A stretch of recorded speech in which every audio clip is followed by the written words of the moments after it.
Hey everyone, it's right here from Casuals. Today I'm going to bring you a special video about patch 1.4 where I'm going to review all the critical information, dates, and event timing so that you know exactly what to expect and when to expect it. Now every time there's a new patch, there's a lot of stuff that comes with it, but it's always different dates, sometimes in the middle of the patch, sometimes at the end, the banners, 2 weeks, 3 weeks, we never know exactly what's going on, and we get a lot of these questions on our stream as well as the comments. So I thought I'd put it all in one video so that you guys know exactly what to expect going into this new Genshin Impact content. So the first thing I want to touch on is when is the patch. Now if you come into your in-games event board here, you will see that version update 1.4 is right here. If you scroll down here, the update schedule is here. So this will be shown in yellow and it will be according to your computer's time zone. So it will give you your own time. So for me, it's at 3 p.m. on the 16th of March. So basically tomorrow at this time is when the maintenance will begin.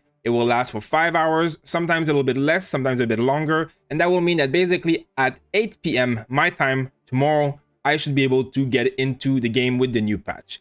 Now with the patch, there are also going to be a lot of new events. Of course, we've talked about this a lot in the previous videos where we talked about all the leaks. Now all the leaks were completely accurate. We know exactly what's coming into this patch.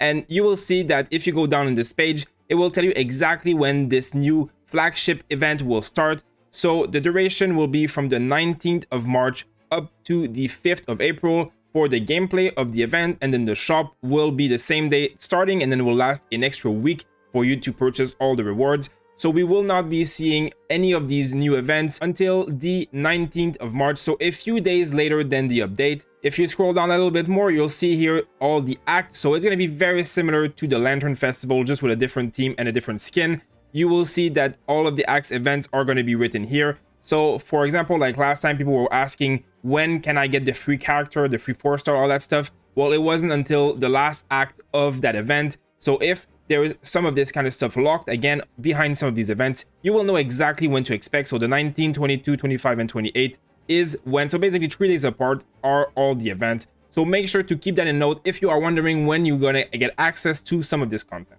Now, as far as new quests are concerned, we've heard about this. There's a new Archon quest, of course, and it will be very interesting and long. It's basically the main storyline of this whole game, so it is very interesting. Now, if you note right here, the Archon quest Chapter 1 Act 4 will be reunited, will become available at a later date. So we'll have to wait a little bit longer before we get to fight the special Abyss Herald that we've been leaked about and hearing about for many weeks now.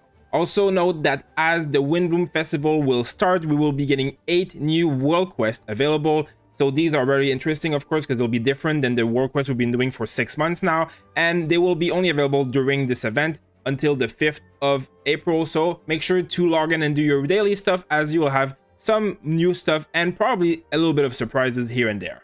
Now, something that we'll have on this event as well will be this Outland Gastronomy. Now this is just basically a daily login event with a different skin to promote their KFC event. This will start on the 1st of April, and then you'll be able to log in for 7 days and get a few hundred Primogem and some other extra rewards. So of course this will not be available as the patch comes, but it will be available further on during 1.4.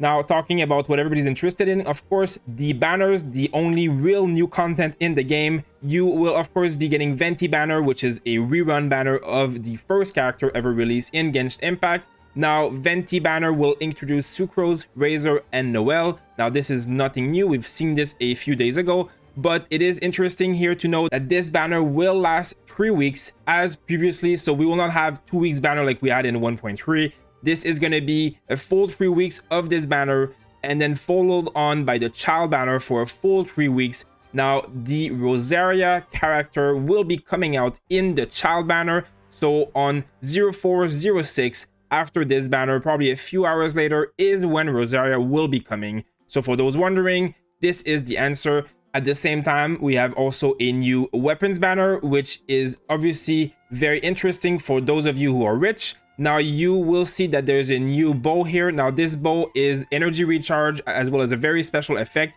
This is probably going to be a very, very powerful, if not the best in slot bow for a character like Venti or Ganyu support and probably some others. And it will be obviously a very pay to win weapon with probably a huge power creep, but will be very interesting for those of you who are lucky enough to get it. Now the Skyward Blade as a second weapon is also a very decent claymore, so it is going to be interesting.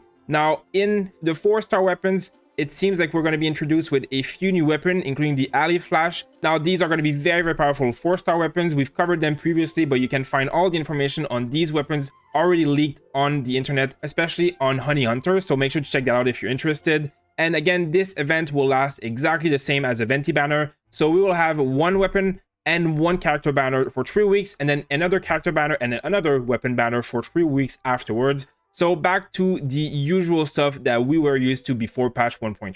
Now, we will be getting another battle pass. Of course, the regular stuff, battle passes are going to be the same weapons. Everything's going to be the same, and it's going to last the same amount of time as they all have been lasting so far. And we'll also be getting some new pay-to-win packages for those who want to purchase Genesis crystals. And lastly, we will also be getting the Hangout event. Now, this is probably one of the biggest part of patch 1.4. Now, this will introduce character story quests for all the 4 characters you see on your screen right now. And you will be getting a lot of rewards from these quests. Now, for those asking, this will start instantly as version 1.4 starts and will be permanently available. So there's no time limit. You can do this anytime in the future on many accounts. It doesn't matter. Now, one other thing I want to talk about for this is that there will be a lot of different rewards based on the ending that you get, because you obviously have a choice in the story when you are interacting with these characters, and you could have different endings, but these quests are all going to be repeatable. So you could be getting different endings over and over. You can repeat to get one ending and then do another time with different choices and get another ending. So don't be afraid to try anything and talk the way you would like to. Don't have to go and look up for guides or anything. You can do all of these multiple times and get all the rewards and all the endings without any issues. So do not stress about this. This is going to be just some extra PvE fluff lore content that's going to be very interesting, and you do not have to rush about it or stress about it. So guys, that's about it, of course, for the 1.4. Now, there's going to be a bit more events and stuff coming probably 3 weeks after the release, where there's going to be a new banner and some other extra events that they have announced in the trailer, but they haven't put in the game yet, as well as maybe some surprise stuff, hopefully, because there's not so much content in 1.4. So it will be nice to see some extra additions in the future. Now, the pre-installation function is available. I have just pre-installed the patch myself. So for those of you who are looking into this, just come here and read up depending on your platform, mobile, iOS, or if you are on Android or PC or whatsoever. You can come here and check how you need to do it, and you will basically get into the game instantly after the patch is released tomorrow, instead of having to download and wait. So that's something that would be interesting for those of you who have slower internet.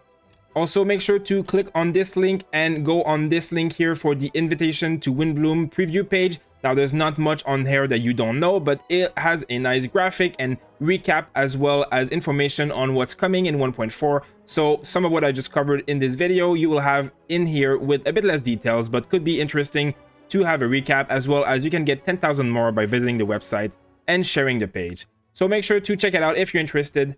Thank you guys for watching. Hopefully you guys enjoy 1.4, as well as look out for a new giveaway starting very soon on our Discord, link in the description below. Thank you guys for watching, and I'll see you in the next video.